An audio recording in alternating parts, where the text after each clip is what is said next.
Science and industry. In years gone by, but especially in the world of today, the general public has been, and still is, constantly reminded of the products of certain industries by tricky and sometimes humorous statements concerning the product.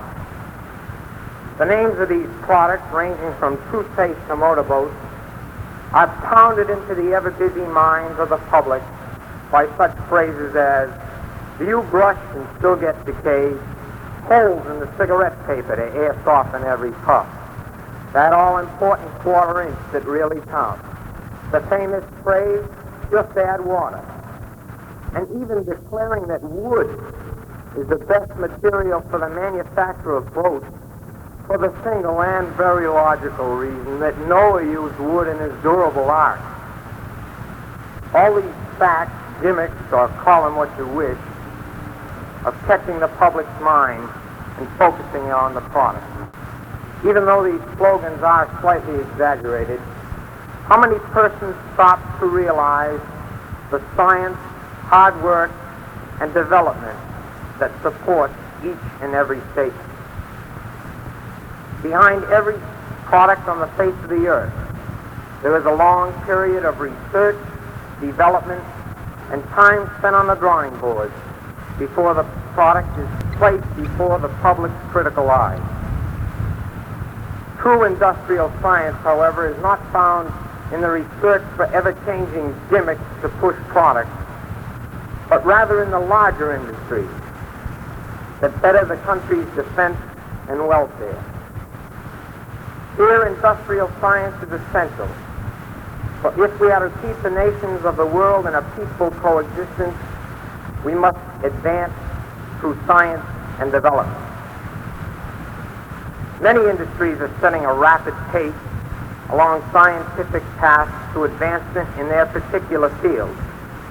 Among these, there are a few in our own city.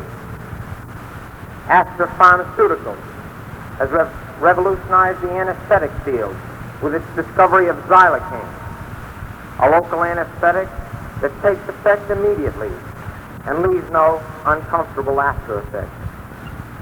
The Norton Company has developed a man-made diamond, a feat which took Mother Nature millions of years to accomplish.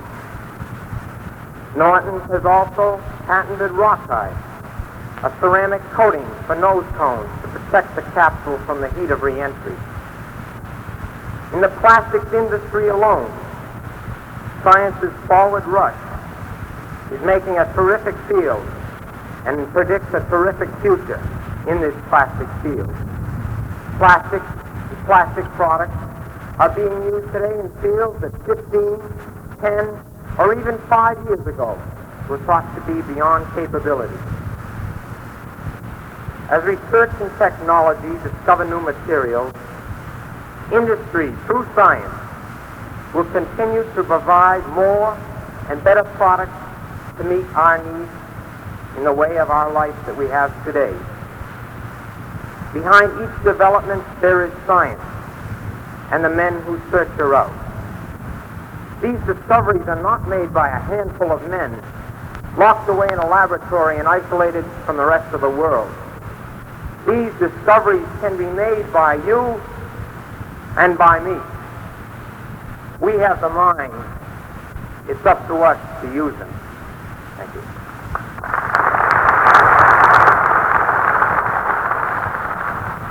Miracles to come.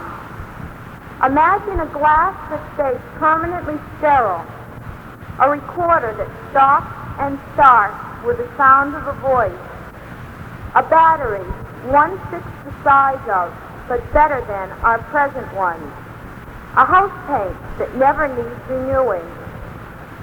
These and many other seemingly unbelievable things will be used by us in the next few years. So many scientific developments are being made during our time that scientists themselves would not even venture a guess as to what our world will be like in the year 2000, just 40 years from now. However, they can tell us a little bit about developments that will be made in the next few years. Today, I would like to tell you about just a few of these future developments. On a wooded hill just south of Montgomery, Alabama, a group of scientists and businessmen are getting ready to build a fantastic hospital of tomorrow. Within 2, or at the most 3 years, a strong plastic dome will be seen on the hill. This dome will be a unique structure linking medicine, electronics, and automation in a new kind of war against disease. We can safely say that this small hospital will revolutionize medicine in the United States, if not in the entire world. The automatic hospital, as it is often called, will consist solely of 24 identical segments, 23 patients' rooms, and 1 office, which will fit together like the pieces of a jigsaw puzzle. There will be no operating rooms, kitchens, bathrooms, or laundry. Surgery will be performed on the patient's bed inside a sterile polyethylene bag inflated over the body. Frozen foods prepared elsewhere will be stored in freezers in the rooms and flipped automatically, a meal at a time, into wall cookers.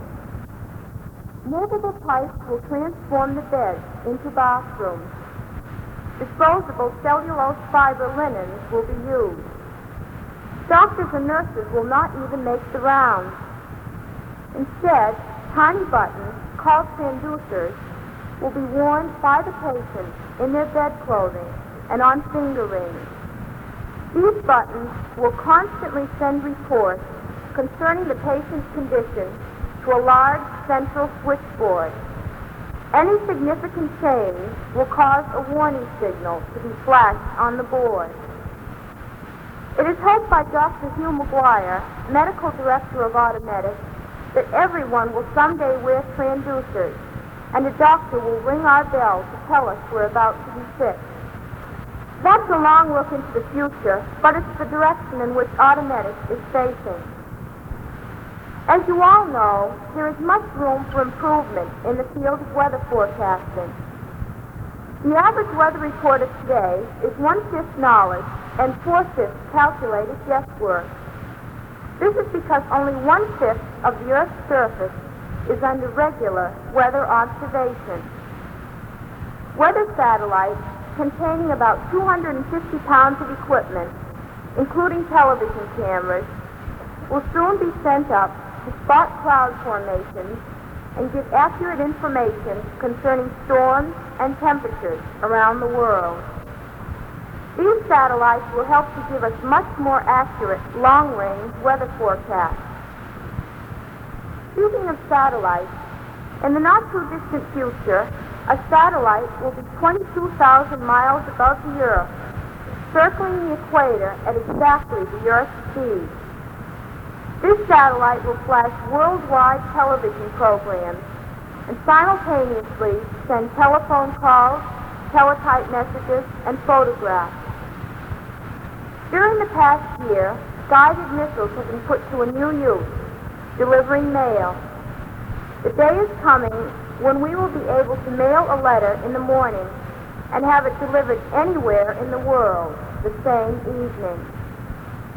These are just a few of the many ways in which science can be used to benefit us. However, we must never forget that it can also be used as an instrument for our destruction. Each one of us must shoulder the responsibility for creating a future civilization that will be a safe and happy place for generations yet unborn to live. Thank you.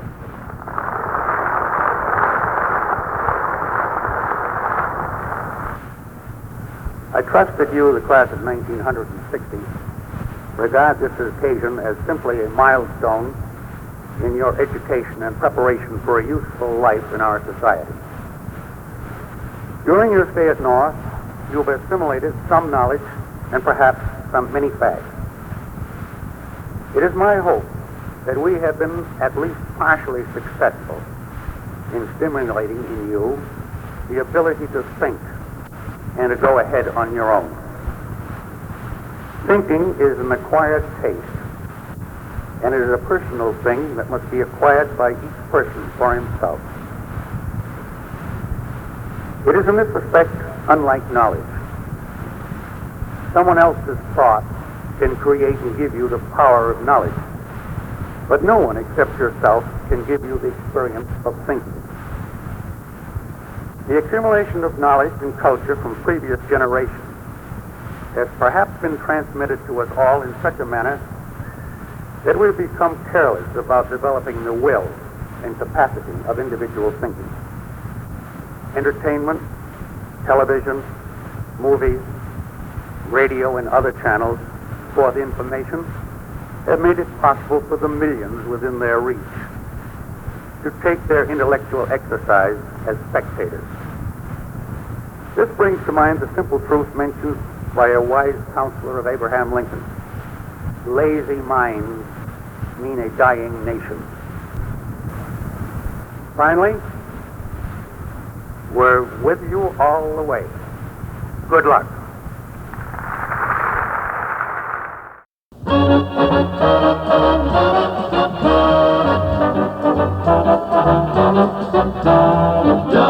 WORC 1310. Don't knock.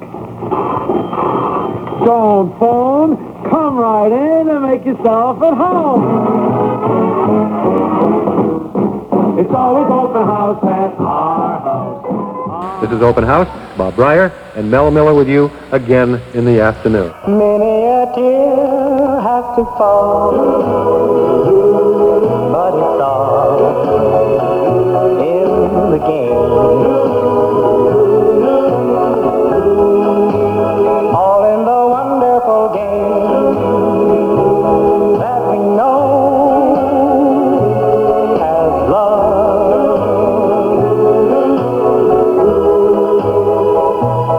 You have words with him, and your future's looking dim. But these things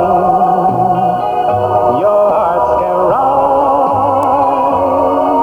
above.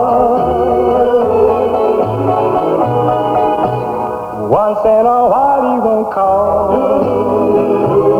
but it's all in the game. Soon you'll be there at your side,